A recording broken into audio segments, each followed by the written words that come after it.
We stand together, we resist together, we lead together to say, hey, this shall stop, because there is enough water for everybody. We are here, Palestinians and Israelis, Arabs and Jews and internationals, together in order to show that there is another way. That's the only way, a way of solidarity, a way of peace. Those passionate words are an excerpt from the upcoming documentary, There Is Another Way. The film chronicles the journey of activists from both sides of the Israeli-Palestinian conflict who came together with one common mission: to bring an end to decades of violence and hostility. We're so happy to say here with us now is the director of that film, Stephen Apkon, along with Avner Wishnitzer, a former IDF soldier and co-founder of Combatants for Peace, and Mai Shahin, a Palestinian ex-combatant and member of Combatants for Peace. I am so excited to talk to all of you. Thank you for coming on. Avner, I want to start with you. You've taken up arms for Israel. You served with the IDF military. Talk to me about coming from a military background and then getting involved with not only Mai, but Combatants for Peace. So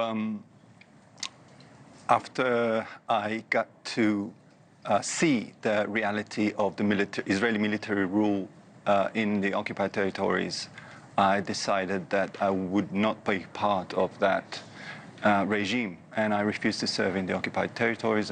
And shortly thereafter, we were approached, a group of refuseniks by Palestinians from the Bethlehem area, and we came together. And in the very first meetings, we came to realize that we share a lot in common. We were raised for violence, to participate in this ongoing conflict. And we were steeped in this violence and taught that it's okay to kill people you don't know. Yeah, and I think people don't realize how much both sides have in common. Mai, you're a therapist. You work with people who have suffered from trauma. Talk to us about the trauma that you've seen from both sides, the Israelis and the Palestinians. Yeah, exactly. Part of what we are seeing today and we have been witnessing all along has to do with the trauma. When we look at the Jewish Israeli community coming from the Holocaust, just trying to imagine the atrocities, you know, the amount of loss they had to go through, the loss of home, belonging, and coming to the land, home, wanting peace and wanting safety, and being met also with the Palestinians in the land. You see the effect of it, wanting to protect oneself, and how the strategies that were used in occupying the other, building the wall of separation, putting the checkpoints on, having the settlements in every corner of the West Bank, for example, the closure of Gaza as well.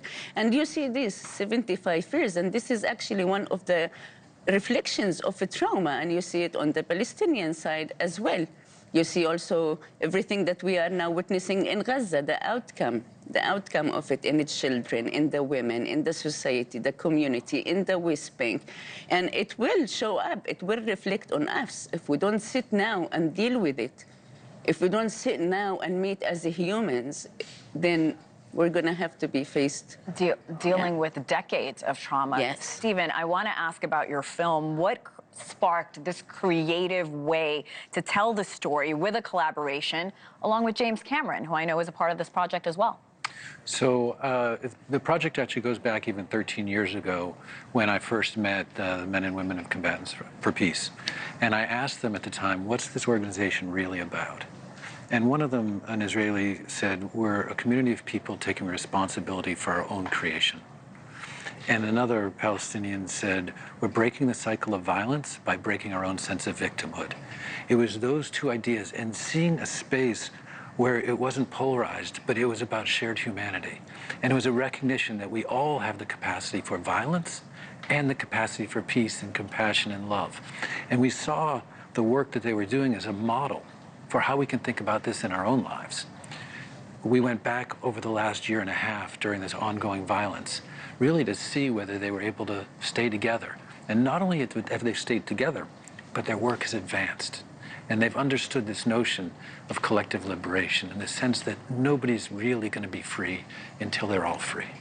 Avner, just this week, I want to talk about the Israeli Oscar-winning Palestinian director. His name is Hamdan Bilal. He was detained outside his home in the West Bank. He was ultimately released. The Israeli military accused him of throwing stones. He says the only reason they were at his house was to harass him. What do you think it will take to get over the hostility we're seeing from both sides? And with this movie coming out, are you a little fearful of retaliation as well, this group? Avner, I'll start with you.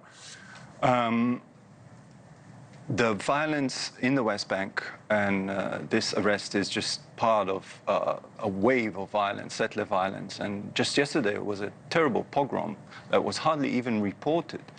I think it is all driven by trauma and fear, and we have to break that cycle because violence just begets more violence. So we need to make a choice that is also a moral choice, because each and every one of us, whether Israeli or Palestinian, have a choice. Within the limited, spectrum of choices, we still can choose otherwise. And this is what we have to do, and to do it now, because the war is ongoing, and my government doesn't want to seize it, doesn't want to stop.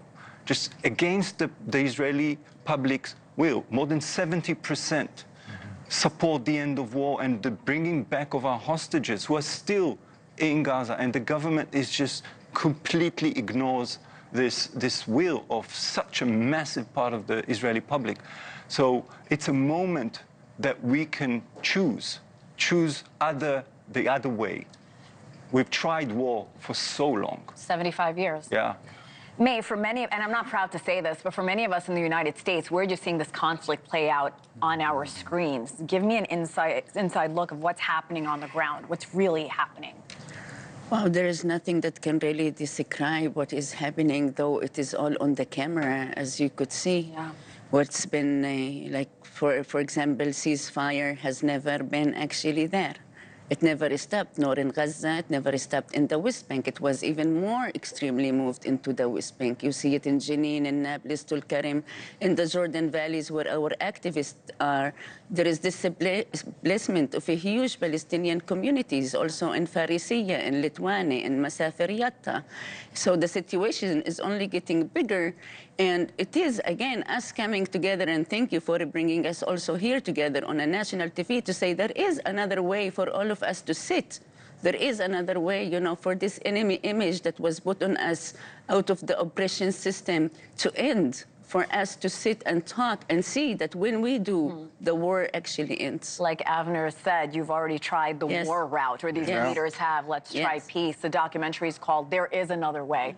Stephen Apkon, Avner Wishnitzer, Mai Shahin, thank you so much for joining us. I look forward to watching that documentary, and thank you for getting this message out. Thank you.